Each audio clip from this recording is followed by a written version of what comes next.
Okay, well, in the interest of time, I think let's get rolling, and I'm sure more will roll in as we go along. Good morning, everyone. My name is Jordan Damerel. I'm the Assistant General Manager at the Fairfield-Sassoon Sewer District, and I'd like to welcome you today to our Baywork webinar. For those of you who maybe haven't attended a Baywork event before, I just wanted to quickly say a few words about what Baywork is. We are a collaboration of about 45 drinking water and wastewater agencies from across the Bay Area, and we're focused on workforce reliability. Our sort of unofficial slogan is that you can't have operational reliability without workforce reliability. And so what does that mean? Baywork focuses on several different areas, but some of those include raising awareness of the water and wastewater industry as a career option that people don't know about. We work on developing career pathways to progress through the industry and move up and move into areas of roles of higher responsibility. And we also foster knowledge sharing amongst our member agencies so that people learn about interesting projects and procedures and techniques that are going on across the region and meet people who you can collaborate with if you're interested in doing those things at your agency. And so today's webinar focuses on that latter part of the mission, which is sharing knowledge about some exciting work going on in the Bay Area. Real quick in the chat, I'm going to paste the link to the Baywork upcoming events page. So everyone, please check that out. There's a few really exciting events coming up in the next couple of months that you won't want to miss out on. So you'll find more details on those events on the website and can register there. Logistically speaking, as we go through the webinar today, if you have any questions, feel free to type those into the Q&A box that you'll see at the bottom of your Zoom screen. And then at the conclusion of Emily's presentation, Elizabeth and I will facilitate those and read those out and get those questions answered. So with that, it is my absolute pleasure to introduce my colleague, Emily Corwin from the Fairfield-Sassoon Sewer District. Emily's a senior engineer. She's a registered civil engineer in the state of California. And she is the founder of an environmental engineering firm that focuses on water resource and conservation projects. Emily has been working with us at the Fairfield-Sassoon Sewer District for about 2 years now in creating partnerships and generating work around nature-based climate adaptation solutions for our wastewater treatment plant and for our community at large, which you'll hear a lot more about today. Emily has a degree in hydrology from UC Davis and a degree in environmental engineering from UC Berkeley. And she founded the global green-gray community of practice at Conservation International, which is an international organization representing 200 different organizations and 500 people. Emily is also a member of the American Society of Civil Engineers Committee on Natural and Nature-Based Infrastructure Systems. And so with that, please join me in welcoming Emily. Take it away. Awesome. Thanks so much, Jordan, and thanks for the opportunity to present today. I'm really excited to share with you some of our work on nature-based solutions, coastal resiliency, and equity. So I'll quickly talk about who we are at the Fairfield-Sassoon Sewer District, some of our work around nature-based solutions, climate resiliency, and equity in that order. And to kind of make this maybe a little bit more interactive, I've set up a Mentimeter survey. So there will be a link in the chat that Jordan will paste in for you to click to get through to the Mentimeter survey, or if you're on your phone, you can scan the QR code. And yeah, really looking forward to hearing from you all on some of the topics that we're going to be talking about today. And maybe that can be part of the conversation at the end of the presentation. So first, who are we? So the Fairfield-Sassoon Sewer District is a special district. We're located 40 miles northeast of San Francisco, and we collect, treat, and safely discharge wastewater from customers in the cities of Fairfield and Sassoon City, as well as the Travis Air Force Base and portions of unincorporated Solano County. We also manage the Solano Stormwater Alliance, which is a collaboration of the Vallejo Flood and Wastewater District, the City of Fairfield, and the cities of Sassoon City and Fairfield. And that's a collaboration to meet regional municipal stormwater requirements in the San Francisco Bay. So our purpose is to protect the public health and the environment for the communities we serve in an efficient, responsible, and sustainable manner.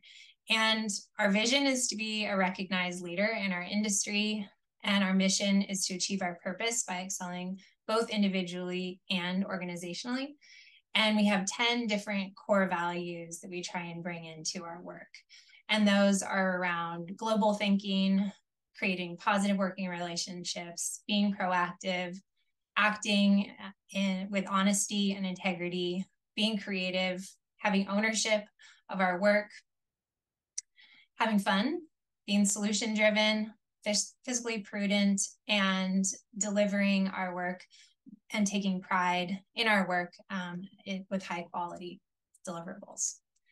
So we represent or serve almost 150,000 people across these 3 zip codes in Fairfield and Sassoon. And the median household income across all those zip codes is less than the Bay Area median income.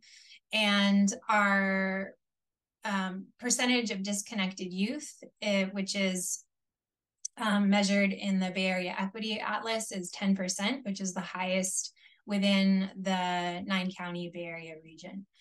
And our income is below poverty level, fluctuates between 4 and 10%, which is also above average. So this will, I'll bring this information on languages spoken back into the conversation when I talk about equity, in that on average, 25% of our community is speaking a language other than English at home as their primary language. So the district owns and operates one wastewater treatment plant, which is rated for an average dry weather flow of 23.7 million gallons per day. And our treatment plant occupies about 150 acres, and we own an additional 380 acres around that. So a total of 530 acres is within our management in the treatment plant vicinity. So one of the first questions we started discussing about 2 years ago when I was able to join the district is, how can we be the greenest plant and lead by example to demonstrate what sustainable infrastructure looks like in practice? And one pathway we agreed upon is through identifying and implementing nature-based solutions. So this is a reminder to go to the Mentimeter survey and an introduction to nature-based solutions.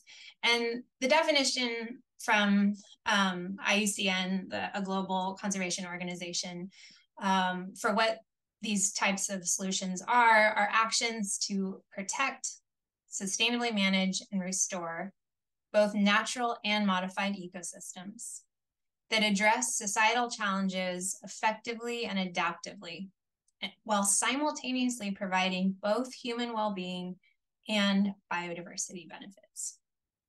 And just pragmatically, there can be a whole range of potential solutions on this green to gray infrastructure spectrum. And in our most built environments, a gray only solution like seawalls may be most appropriate. And on the other end of the spectrum, a purely green solution like marsh restoration may be best. And green-gray infrastructure draws upon the best of our engineering achievements to create hybrid solutions along this spectrum. So some of the benefits of designing and building with nature is that ecosystems can deliver the service, and that is they function as infrastructure in their own right. They can enhance the functioning or resilience of other infrastructure. They can protect engineered infrastructure from climate impacts such as flooding or high winds, and thereby boost the functioning and health, also benefit workforces and boost the functioning and health of infrastructure sector workforces, which is a good connection to Bay work here. And an example of that is by increasing access to nature, which can increase mental well-being and lead to increased productivity and reduced work absences. And then finally, nature-based solutions can deliver a range of social, environmental, and economic co-benefits. And examples of these are carbon capture, enhanced tourism, and increased biodiversity. So these translate into key performance indicators that we can track how nature-based solutions function as infrastructure. So compared to grant-only infrastructure, we can expect these types of projects to potentially reduce operation and maintenance costs over the project life, increase local property value, improve biodiversity, improve public health, improve air quality, and reduce or avoid loss during extreme weather. So our Fairfield System Sewer District Nature-Based Solutions Initiative is developing project opportunities on our property, with our community, in our capital projects, and by collaborating regionally. So I'm going to share more about each one of these 4 areas over the rest of the presentation, but I'll start with what we're doing on our property.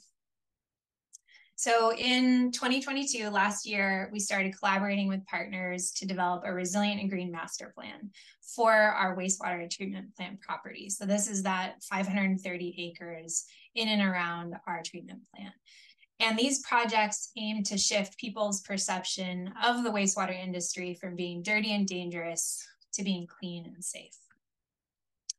And in the plan, we identified 4 overarching planning programs that integrate into 5 implementation projects that we can build in the near term, the next 1 to 2 years, the medium term, 3 to 5 years, and the long term being between 5 and 10 years out.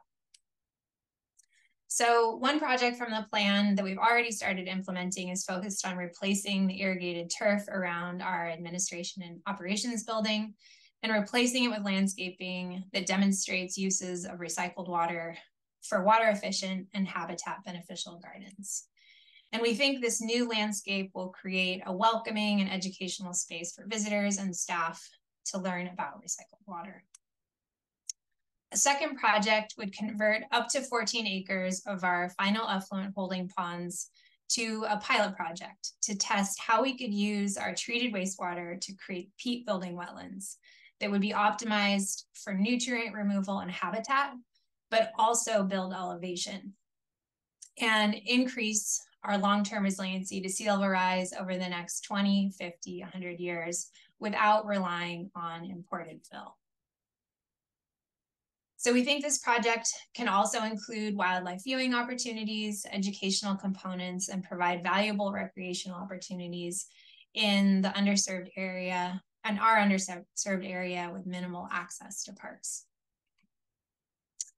So a third project from the Resilient and Green Master Plan is for an approximately 100-acre freshwater wetland that will be started, a community treatment wetland that will be started to we will be starting to design in collaboration in the next couple months. It was just approved by the board. An agreement for this was just approved by the board last night. So we'll be starting design in collaboration with adjacent landowners and partners, and really focusing on equitably engaging and benefiting underserved communities. And we anticipate this project will have the potential to reduce our nutrient loads to the Sassoon Marsh and the San Francisco Bay and provide sea level rise adaptation and resilience for the district and surrounding properties and enable public access and educational opportunities. So the Resilient and Green Master Plan also includes an interpretive education and outreach plan, which recognizes the opportunity to invite groups to the treatment facility and connect with community and educators to tell the story of water and the role of engineered facilities, nature, and people within the larger context of environmental quality in the San Francisco Bay and in California. Another project is the Arts, Science, and Culture Initiative that identifies opportunities to engage artists and students to tell the story of our human relationship with the water cycle and the importance of pollution prevention. And this project imagines spaces throughout the treatment plant with the potential to become a community living laboratory, gathering area, or outreach center for science exploration and functional public art. So I probably should have mentioned this at the beginning, but all of our treated wastewater discharges to the Sassoon Marsh, which is the nation's largest brackish water marsh, the largest contiguous wetland on the Pacific coast of North America, and a stopover for 1.5 million migratory birds along the Pacific Flyway. So this map shows the location of the Sassoon Marsh in relationship to our wastewater treatment plant. And this year, we'll be starting a research project with UC Davis to better understand how the marsh is using our discharge. Specifically, are there potential benefits to the marsh from our discharge for salinity control, dissolved oxygen, or nutrients? And we want to answer these questions so we can make informed decisions between the different projects we're just sharing with you today, and avoid doing something that could ultimately harm the marsh. All right, so the next piece here, I'll focus a little bit more on climate resilience. So obviously some of the projects I just mentioned are related to increasing the resilience of our wastewater treatment plant. And this is another opportunity to click over to the Mentimeter survey if you haven't already. But the next projects I'll talk about are really examples of the work within our nature-based solutions initiative that we're doing with our community. And, you know, I think we're all becoming more and more familiar and comfortable with the impacts of climate change. But this graphic, I think, does a good job of illustrating the physical stressors we experience, like air temperature, changes in rainfall and sea level rise, and then how those combined in the results that we experience in these hazards, like flooding, extreme heat, drought, and wildfire. And that we're living in an era of increasing extreme weather events that affect us here in the Bay Area, across the state, the nation, and around the world. So this estimate from the Greenbelt Alliance predicts that by 2050, $17.9 billion worth of residential and commercial buildings will be threatened by sea level rise. And these impacts disproportionately affect low income and communities of color. So Greenbelt Alliance has also done mapping across the Bay Area counties, identifying where these hazards overlap and create hotspots or areas of particularly high vulnerability. And Sassoon City has been identified as one of the priority hotspots from across the Bay Area region. So I want to share a little bit about a project we're working on in Sassoon City, as I mentioned, as an example of a nature-based climate resiliency project we're working on with our community. And that's at the Kellogg Stormwater Pump Station, which is right on the edge of Sassoon City and the Sassoon Marsh. So this is a view within Sassoon City, looking south towards Mount Diablo in the distance.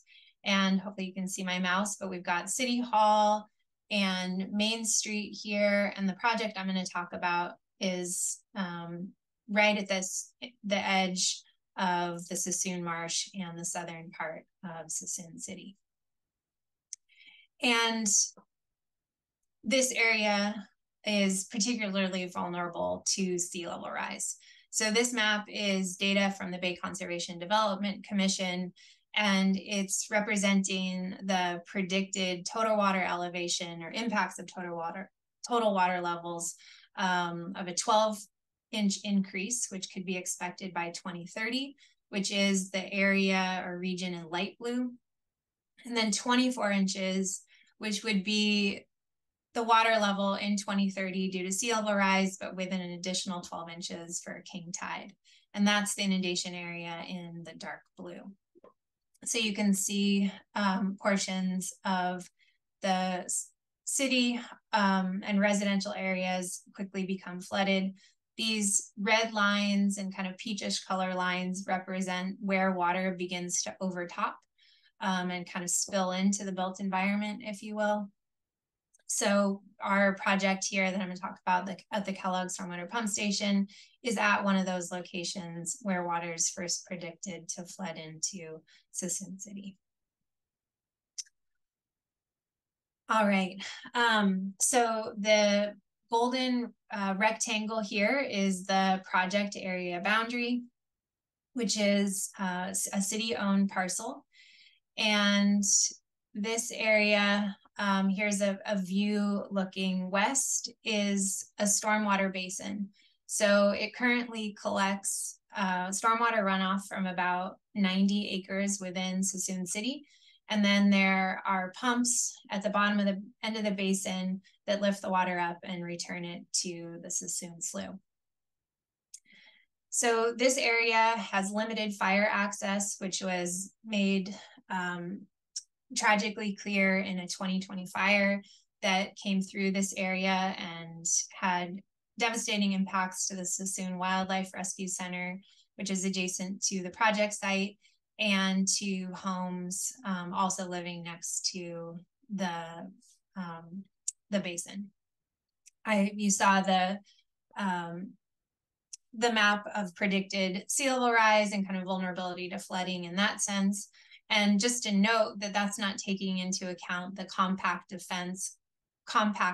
compounding impacts of both sea level rise, freshwater flooding, and the associated increase of shallow groundwater that's expected to also occur as a result of sea level rise. There's also eroding banks along the basin and also neighboring our Wildlife Rescue Center. All right, let me go back. So the initial project goals or objectives for the project included improving fire access, providing erosion control, flood protection, including public access and education, providing stormwater treatment, and also improving maintenance, particularly at the pumps at the project site.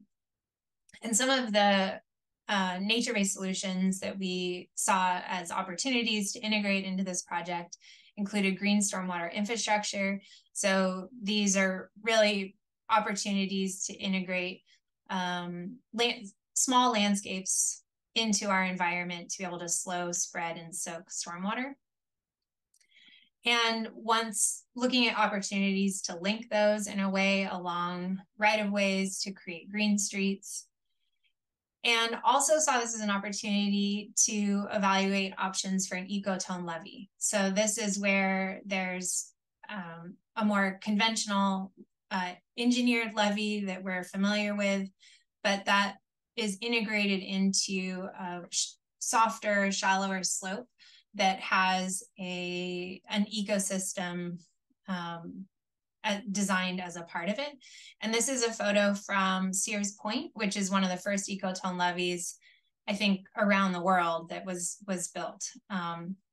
We had the opportunity to visit this site a couple weeks back.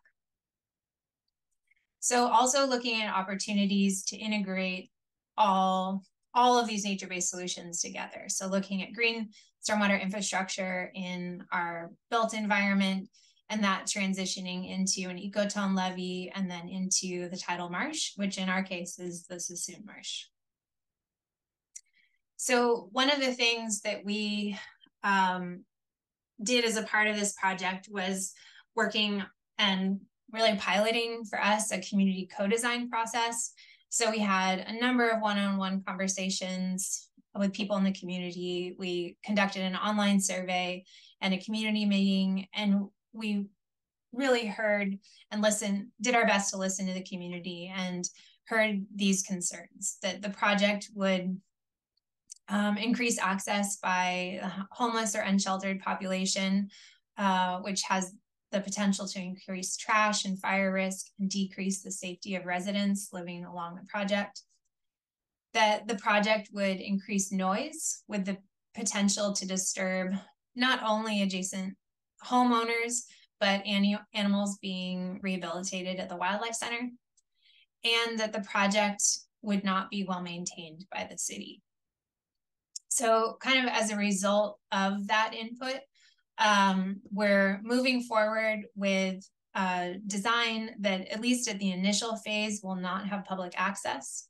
We're incorporating green stormwater infrastructure on 2 of the adjacent streets, And we're moving forward with a design that will maximize habitat benefits, which was a high priority for the community. All right, so this is just an overview of the current design with a elevated fire road levee for flood protection and fire access, our green streets leading into the project site, and then this sinuous light blue line is a bioswale or green stormwater infrastructure feature to improve stormwater quality before discharging to the marsh. So here's just a conceptual view of what that looks like in cross-section. And looking right now, we're at 30% design and looking to move forward with full design beginning at the end of this year and into 2024. And just thinking about this project as the first in what will need to be many future phases to link together and improve the long-term resiliency of the city and the region. And also looking at ways, sorry, I'm going to switch now. So that was kind of projects that nature-based solutions we're looking at and implementing with our community, but we're also looking at projects, nature-based solutions that we can incorporate into our projects, our capital improvement projects. So one good example of that is the upcoming Sassoon Forest, well, I guess I should say it's underway, not upcoming, Sassoon Forest Main Reliability Project that aims to replace approximately 3 miles of sewer force main, which is the bright green line here on the figure. And that sewer force main connects the Sassoon pump station in Sassoon City all the way back to the wastewater treatment plant. And so as a part of this project, we're considering opportunities to integrate ecotone levees, similar to the one we're looking at Kellogg, and also Green Street opportunities that would provide stormwater management benefits along the pipeline replacement route. And as we're evaluating the different alignments for the pipeline, we're thinking holistically about how all these projects and solutions can complement each other to maximize benefits to the community and to the environment. So one example of that is how the new pipeline from the Sassoon pump station could integrate with the community wetland and the Kellogg Resiliency Project. All right, so the fourth piece in our nature-based solutions initiative is how we're collaborating regionally to improve our regional resilience. And about a year ago, we started to engage other partners and entities along or around the Solano Bayshore region and began facilitating a Solano Bayshore Resiliency Roundtable to learn about each other's work, brainstorm and develop ways to collaborate, and I think very importantly is jointly pursue funding opportunities. And one of the things that's bringing us all together on the roundtable is our shared vulnerability to climate change threats. This map is the same data source I shared with you, focused on Sassoon City, with looking at sea level rise, inundation areas. So again, the dark blue areas are king tides in 2030. So you can see that much of the Sassoon Marsh will begin to be flooded. And there's a number of points in Vallejo, the Vallejo-Napa River region, and in around Sassoon City and around our wastewater treatment plant that are predicted to see future impacts from sea level rise. So how can we all be coordinating and collaborating and finding efficiencies wherever possible as we begin to plan, design, implement our projects for long-term climate adaptation and resiliency? All right, I'm going actually faster than I thought I would. So the last topic here is on equity, and I should say last but not least, So welcome you guys to jump in and continue to fill out the Mentimeter survey. Looking forward to your thoughts and what you're working on related to these issues. So I'm going to read this definition of equity. It's one from the West Oakland Environmental Indicators Project, and that is the fair and just distribution of financial and institutional resources to address impacts across communities that stand to be adversely affected by those impacts, and a commitment to include those communities in the development, prioritization, and implementation of adaptation policies, programs, and services. And I think we've been using the example of sea level rise as an impact that we will feel, we are beginning to feel across our community. And so how we equitably can address that impact in the best way possible. And really appreciate this version of Shel Silverstein's Giving Tree to illustrate what we mean when we use the words inequality.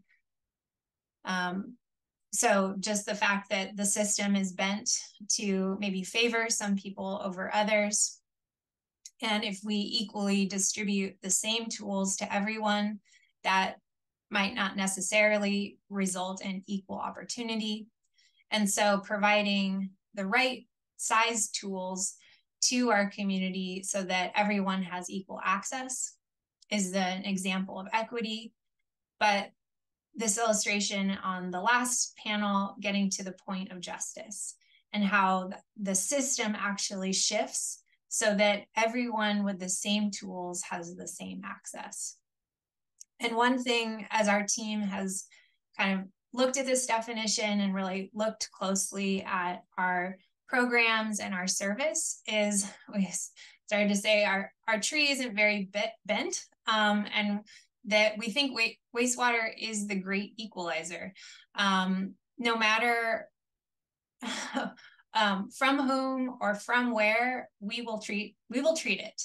And that money spent on projects benefits all ratepayers, and improvements are planned in a way that minimizes long-term costs. That projects are prioritized based on severity of the problem and not based on neighborhood or socioeconomic factors. And that rates, fees, and charges are structured so that those who receive more benefits and services pay equitably. So that's kind of our looking at our internally at the way our fundamental kind of core service of wastewater collection and treatment is provided. But there's one area where we know we can do better. And that's particularly in the way that we're engaging our community and involving them in projects and programs and providing them with information and resources about the work that we do.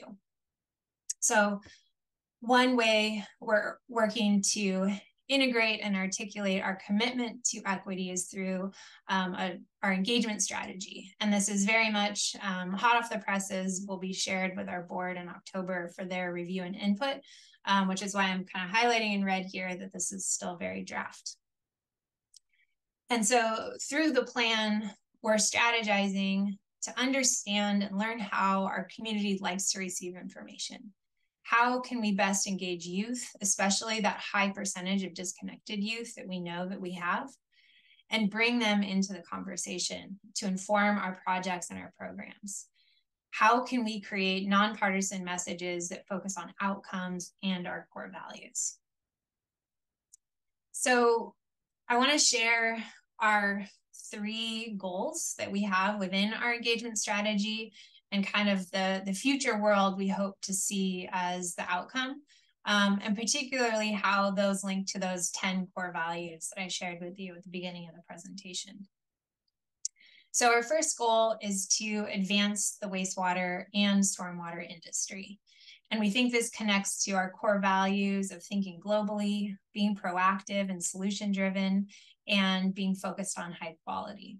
And the outcomes we hope to achieve are to be a recognized employer of choice and industry leader, to have innovative solutions that are developed with and from our internal and external community, to demonstrate the benefits of nature-based solutions for climate resiliency through many, if not all, of the projects I just mentioned, to motivate the public to pursue careers in fields related to water and the environment, and to promote environmental justice. Our second goal is to encourage our community behavior to align with our mission. And we think this connects to our core value of having fun, being creative, and really taking ownership in our work. And what we hope to achieve is that our community is familiar with our wastewater and stormwater messages, that the environment and human health are protected, that we've reduced costs and improved safety in maintaining our facilities, and that we have responsible and sustainable growth of our system. And then our third goal is to build community trust and partnerships, and really seeing that as a way to create positive working relationships, act with honesty and integrity, and be fiscally prudent. And this increases the likelihood of successful grant applications, particularly, for example, through the Solano Bayshore Resiliency Roundtable. We can have more involvement from the public during in our decision-making processes. We can have increased cooperation from our public and our community during construction projects, and we can save time and money through these shared or collaborative efforts. So one thing about all of these goals is that we really see them as facing both internal and external. So by internal, I mean within our FSSD employees, and by external, I mean to the communities that we serve. And that cross-cutting across all of these is our commitment to equitable engagement and to full permit compliance for both wastewater and stormwater. So I'm going to end, almost end with some of our equitable engagement takeaways from our engagement strategy. And these are just really, I think this is a very wordy slide, but some of the main things that we are looking to move forward to be more equitable, particularly with our engagement with the community. So one thing we recognized is that advancing the industry relies on fostering the interest and participation from youth, that they will eventually become responsible for carrying our industry forward. And we have a number of activities in our plan that relate to that youth engagement and workforce development. The second here is that we want to attempt to have multilingual speakers or translators available at in-person events, and that we need to translate our outreach materials to English, Spanish, and Tagalog. If you recall at the beginning of the presentation, on average, 25% of our community does not primarily receive their information in English, but right now all of our outreach materials are only in English. We are not communicating with at least 25% of the people in our community. We want to move forward with implementing our Arts, Science, and Culture initiative, which is I described within the Resilient and Green Master Plan. We really want to encourage and give employees opportunities to participate in our community engagement events, and continue to find efficiencies and cost savings by collaborating on engagement activities and materials with BACWA, our Solano Stormwater Alliance, and nearby cities, and show how our projects and our programs link to broader local, regional, state, national, and global goals. So one way that we're looking at doing that is looking at our projects and how they can contribute towards achieving the United Nations Sustainable Development Goals. And the last one here, definitely last but not least, is incentivizing participation. And by incentivize, I mean, one example of that is paying people in our community for their time to participate and give us feedback in our programs and projects, particularly from underrepresented groups. And for us, looking at youth and minority groups. So one way that we're going to be starting to do that in the coming year is through a forthcoming education program where we're going to be conducting youth listening sessions with junior high students who are going to be at our wastewater treatment plant facility for tours, and hosting equitable community meetings. So similar to the process that we used at Kellogg Resiliency Project, but continuing to improve upon that process going forward. All right. So just where we are with this plan, we're looking to engage our community to achieve these goals, looking to maximize partnerships, continue to meet or exceed our permit requirements, and really take action to achieve those hows that I introduced. And looking for board support to help us prioritize activities in our community and really participate and share key messages with their networks. And really looking at this strategy as a living document. I know we say that a lot in different places, but just genuinely looking at this where every year we're revisiting it, the strategy and the activities to evaluate our progress and how we're achieving those goals and outcomes, and then provide annual updates with both our internal and external communities, the board, employees, and partners through an annual report. And we're looking at doing that through some of our permit requirements, our P2 report particularly, and making that more of a public facing document. All right, that's all I have. So thank you so much. I hope it's hard to tell here exactly who's in the room, but looking forward to your questions and sharing with you. Hopefully some of you were able to enter the Mentimeter survey.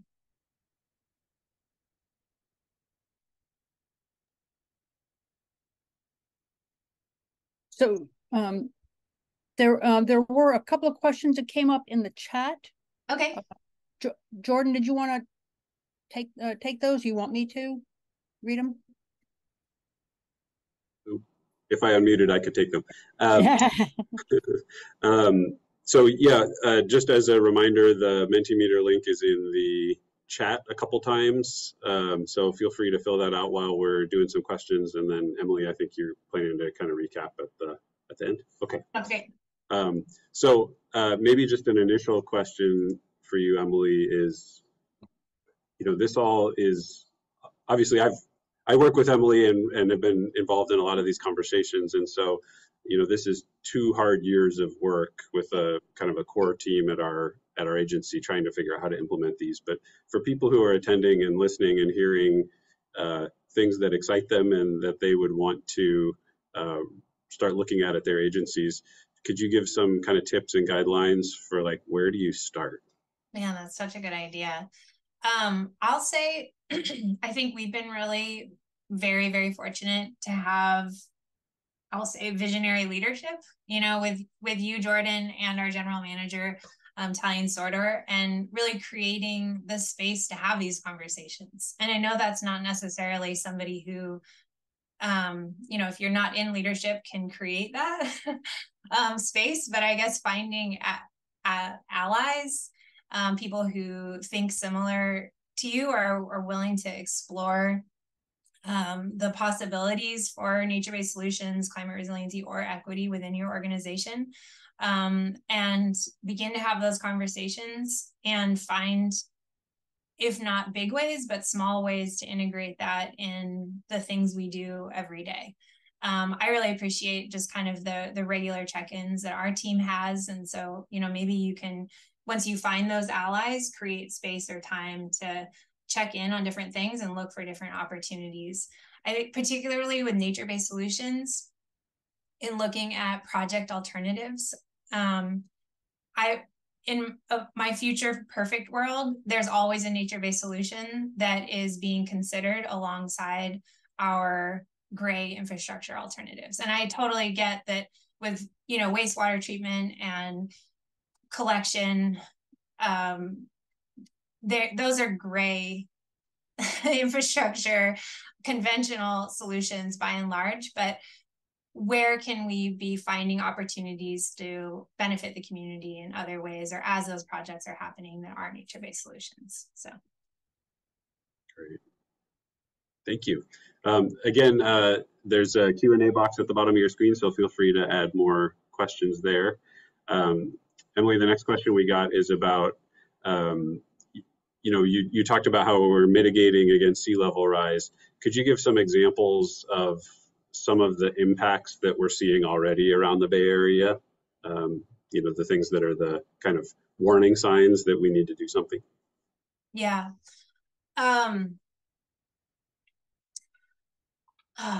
Well, I think the ones that maybe are most visible, and this happens to some extent in Sassoon, but I think Sausalito is on the front lines where there are portions of their roads that are impassable during king tides. So, you know, a couple times a year they have flooded out way through fairs where people can't pass or would be passing through water.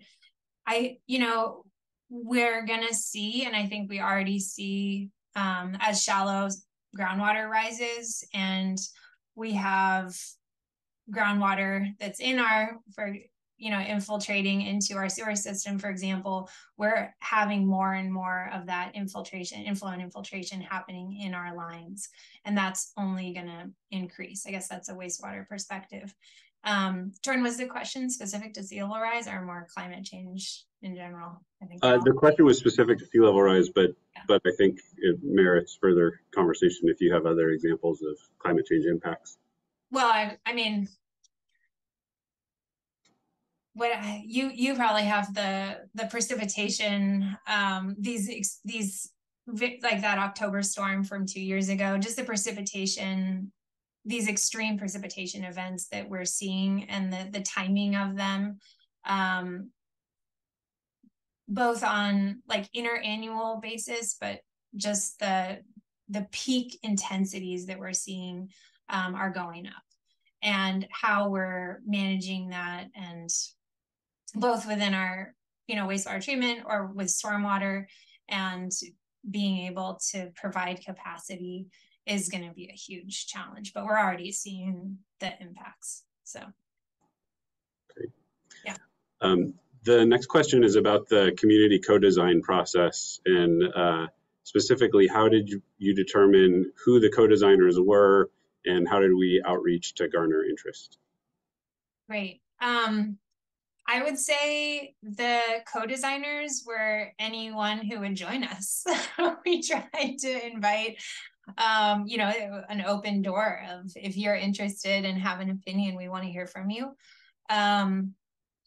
And some of the ways that we garnered interest were going door to door with flyers and kind of postcards to invite people to reach out, contact us directly to participate in our survey, join us at our meetings, holding a number of just meeting community members to walk the project site and talk about it. I'd say one thing, you know, we posted all of that contact information and kind of a summary of the project at the project site, which does get quite a few people walking by because of its location. So that was one way we tried to garner interest. We had great support with our Sassoon City Council and our mayor, and I think she did a great job of helping us with our social media, get the word out about the project. We did set up a website additionally, and just really were transparent with the information and the process that we were going through. So one thing I value is if somebody reaches out to me directly with a comment or a question and really takes the time to like write, you know, detailed comments. I want to meet that person. I want to talk to them and kind of get to know more about where they're coming from and engage them in the process so that we can really make them allies and these co-designers as a part of the project. Awesome. So that's the last question we have submitted. Again, there's a couple more minutes. If anyone has additional questions, please post those in the chat or the Q&A. Emily, do you want to look through your survey results? Curious. All right, so the first question was, does your organization have a formal equity-focused framework or program? So pretty 50-50 there. So we got 15 participants, which looks good about for the number of folks who are on the call. Except that's not what you want to see. Hold on a second. Here we go. Then the next question is, does your organization have a formal nature-based solutions framework or program? Wow, incredible, 50-50. That's great. I would love to hear who the other 7 are. And maybe connect with you to create a community of practice of sorts, so we can learn from each other. And then on the last topic of climate resilience, if you have a framework or program, again, 50-50, incredible. All right, so do you think that your plans or projects can include equity? So a little more than half, majority of respondents were right in the middle. Climate resiliency, more yes. 4 out of 5, and then nature-based solutions, just past half. Looks like most people were kind of halfway in the middle there.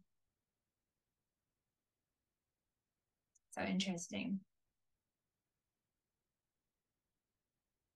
And then what obstacles have you encountered when trying to achieve equity in your work? So it looks like the majority looking at funding. And I'll just mention, I think, yeah, money is always an issue. In some things, I feel like there's more grants available related to nature-based solutions, particularly than equity, but linking nature-based solutions and equity and looking for grant funding for that seems like a great nexus. And then institutional experience, I think this comes up a lot of, what do we mean when we say equity, and what does that look like and in practice? So yeah, great, interesting. What obstacles have you encountered when trying to integrate nature-based solutions into your work? Ooh, pretty evenly split here on funding, institutional experience, and lack of technical guidance. One thing on the funding for this, and I'm just gonna share my opinion here, is like, I think there are a lot of grants out there for nature-based solutions or nature-based infrastructure projects. And when people are like, oh, we want funding for that, it's like, oh, there's grants for that. But not everybody has the ability, the staff, the time, to chase all these grants. And I think that particularly for medium and small cities or municipalities, special districts, that it's great that there are these grants available, but that doesn't mean that that funding is necessarily available. I'll say on the technical guidance, that's something that a conversation that I've been involved with for a number of years now, and particularly through the American Society of Civil Engineers and the Army Corps of Engineers, and how we can really learn by doing with some of these projects. And so as we implement nature-based solutions, setting them up to be well monitored and kind of have a feedback loop into the development of technical guidance. There's a broad range of technical resources available, in our freshwater space, like green stormwater infrastructure and river restoration. There's way more technical guidance than is available for coastal or bayshore resiliency and kind of marsh restoration, reducing wave impact, storm surge, and those types of things. So I think in the coming 5-10 years, we're going to see a lot more of institutional, and by institutional, I guess I'm talking about the American Society of Civil Engineers, producing and engaging in the creation of technical guidance for nature-based solutions. I thought consultant experience was going to be higher, but I think we are very fortunate in the Bay Area to have a lot of consultants who are comfortable in designing and constructing nature-based solutions without well-established technical guidance and standards. That's not true in other places or across the nation or around the world. Oh, I had a lot of questions. Okay, so what's being done to address climate resiliency in your region? Yeah, I was kind of anticipating a decline here. So, public education outreach, some community meetings. It looks like most people are in planning and design, less so in getting to the building the projects. looking at multi-jurisdictional collaboration, which is fantastic, and identifying funding and financing pathways. Oh, yeah. Okay. We're a no. we haven't added this up. Do you know how much sea level rise adaptation for your organization is expected to cost? So the person who said yes would love to hear how you know it, how you got there, where you're from. And I think I'm getting, yeah, this is the last question almost. Where do you think sea level rise adaptation funding will come from? So the federal government, state government grants, local government, bonds, loans, taxes, and then last is private companies, property owners. So this was kind of a self-rank where these were all options. So the majority of people think it'll come through the federal government. Taxes down here at the bottom, which I think we all feel a little bit. All right. Any other comments, questions, or reflections? Current construction, but more can be done. Yes, it can. So, all right, that's all I have. Thank you guys. Excellent. Well, thank you all for your participation today, for your attendance. Elizabeth has been dropping some tidbits about other upcoming Baywork events into the chat, so please look at those, go to the website. Elizabeth, anything else you wanted to add before we adjourn? Yeah, just thank you all for being here today. I've also been dropping in the link to the SurveyMonkey survey. These surveys are really important. We use this information to guide what we plan in the future.